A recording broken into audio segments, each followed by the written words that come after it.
అందరికీ నమస్కారం. ఈ రోజు మన గౌరవ అతిథులు ముఖ్యమంత్రి వర్యులు నారా చంద్రబాబు నాయుడు గారు, అలాగే deputy chief minister Pawan Kalyan garu కూడా వచ్చారు. వారిరువురు కృష్ణార్జునులని చెప్పి యావత్ రాష్ట్ర ప్రజలందరూ వేనేళ్ల పొగుడుతున్నారు. వారి అన్యోన్యత చూసి అందరూ కూడా కరతాళ ధ్వనులు చేస్తున్నారు. ముందుగా మనం నారా వారి భక్తి గీతముతో ఈ కార్యక్రమాన్ని ప్రారంభించుకుందాం. భజన చేసే విధము తెలిసింది, శ్రీనారా చంద్రుని భజన చేసి మోక్షముందండి. మన ఆంధ్రప్రదేశ్ ముఖ్యమంత్రి వర్యులు, కేడర్ లీడర్, బడుగుల feeder, బలహీనల God father Shri Nara Chandrababu Naidu గారు వారు చక్కని ప్రసంగాన్ని మనకి అందిస్తారు. వారి కర్తృత్వం, మిత్రత్వం, నేతృత్వం, ధాతృత్వం, భాతృత్వం, సౌభ్రాతృత్వంతో ఆంధ్రప్రదేశ్ వారిని ప్రార్థిస్తున్నాను. మీ ఇద్దరు కృష్ణార్జునులాగా మంత్రాలు చేసుకుంటూ చక్కగా రాష్ట్రాన్ని ప్రగతి పథంలో నడిపించాలనేదే మా కోరిక. జాతి గారు బాగా మాట్లాడారు కదా, బాగా మాట్లాడారా?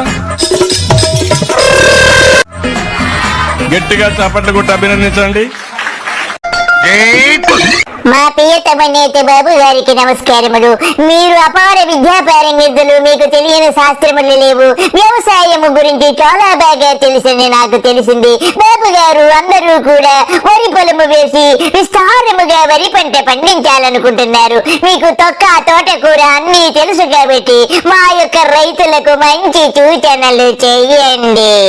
ఏదో నీళ్లున్నాయని అందరూ వరి పంటేస్తే మీరు పండించిన ధాన్యం తినేవాళ్ళు ఎవరు లేరు.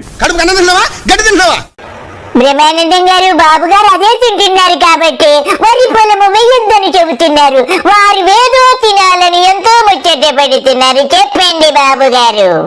దానికి కారణం ఈ మధ్య అందరికీ డయాబెటీస్ వచ్చింది, షుగర్ రోగం వచ్చింది. కూరగాయలు, మాంసం, కోడిగుడ్డు ఇది తింటారు. బాబు గారు, మీకు డయాబెటీస్ రోగం వచ్చిందని నాకు తెలుసు. అలాగే మీకు క్యాట్రాక్ట్ ఆపరేషన్ కూడా చేశారని తెలుసు.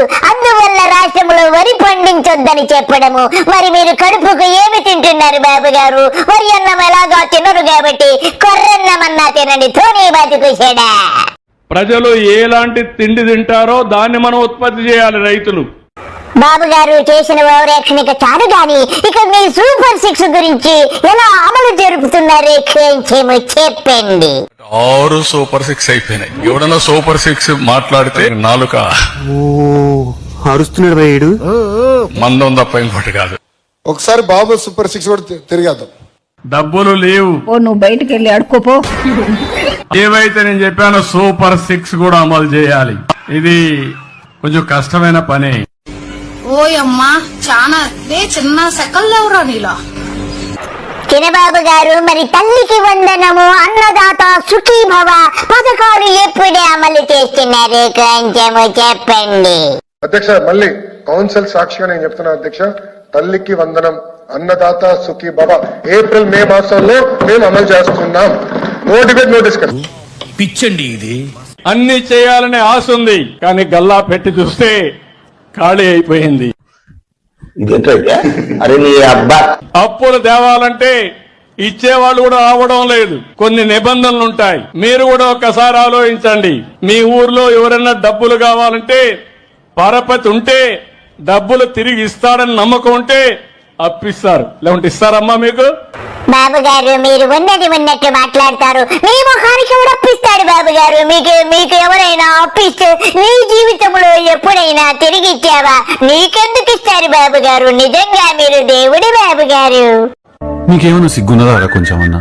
కడుపుకు అన్నం తింటానావా, పిండి తింటానావారా నువ్వు? ఉద్యోగాలు కల్పిస్తాం మనం, ఉద్యోగాలు కల్పిస్తాం మనం. మెగా డిఎస్సి ఏర్పాటు చేశాం. పెద్ద ఎత్తున పెట్టుబడులు ఎట్లా వస్తున్నాయో మీరు చూస్తున్నారు. ఐటీ రంగంలో ఎలాంటి కంపెనీలు మనం పట్టుకొస్తున్నాం మీరు చూస్తున్నారు.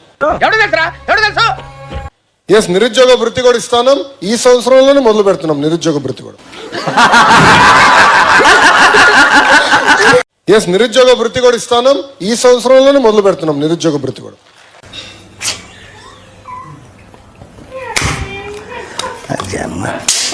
నువ్వు మనిషి పశువారా? చూసారు కదా ఫ్రెండ్స్, తండ్రి కొడుకులు ఎలా మోసం చేస్తున్నారు. ఇంకా మిగిలిన కాలం అంతా కూడా ఇలాగే సోది కబుర్లు చెప్పుకుంటూ కాలం గడిపేస్తారు.